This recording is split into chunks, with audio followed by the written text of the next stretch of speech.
Hello बच्चों, let's read the question and the question says in the following question the statement of assertion is followed by the statement of reason. If both assertion and reason are true and the reason is correct explanation of assertion then mark 1.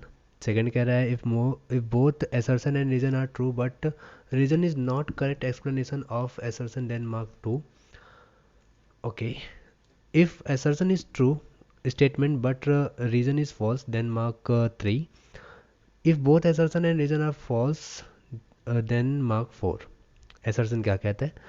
Intermolecular association is more in primary amines than secondary and tertiary amines. Okay. Reason कह रहा है more number of hydrogen atom are available in primary amine for hydrogen bonding. Okay. तो चलिए देखते हैं with the help of key concept.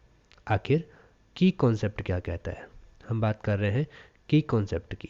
तो concept कहता है, देखिए सबसे पहली बात कहा गया इंटरमोलिकुलर एसोसिएशन की. इंटर मोलिकुलर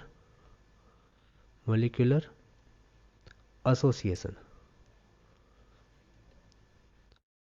और एसोसिएशन कब होती है? जब वहां पर कहीं ना कहीं बॉन्डिंग होती है. ओके, यानी यहाँ पे किस तरीके की बात किया जा रहा है? यहाँ पे एक हाइड्रोजन बॉन्डिंग की बात की जा रही है, एच बॉन्ड की बात की जा रही है. ओके, तो आइए स्ट्रक्चर देख लेते हैं. R N H H primary amine हो गया. R N H R dash ले लेते हैं और आर एन आर डैश और आर डबल डैश. ये हो गया टर्सरी एमीन. अब प्राइमरी एमीन में देखते हैं.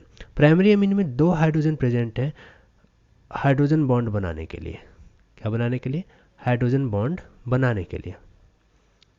एच एच आर उसी तरीके से ये बनाएगा, उसी तरीके से ये बनाएगा. तो यहाँ पर एक्सटेंट ऑफ हाइड्रोजन बॉन्डिंग ज़्यादा है एज कम्पेयर टू यहाँ पर केवल एक हाइड्रोजन है, तो केवल एक ही हाइड्रोजन बॉन्डिंग बनाएगा और एक नाइट्रोजन बना लेगा. उसी तरीके से यहाँ पर तो कोई हाइड्रोजन है ही नहीं. ओके, जब यहाँ पे हाइड्रोजन ही नहीं है तो यहाँ पर हाइड्रोजन बॉन्डिंग होगी ही नहीं. सो ये क्या होगा?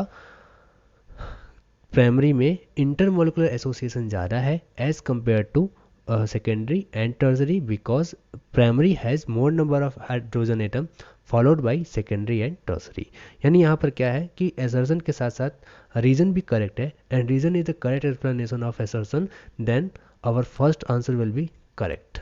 Hope you understand it well. Best of luck.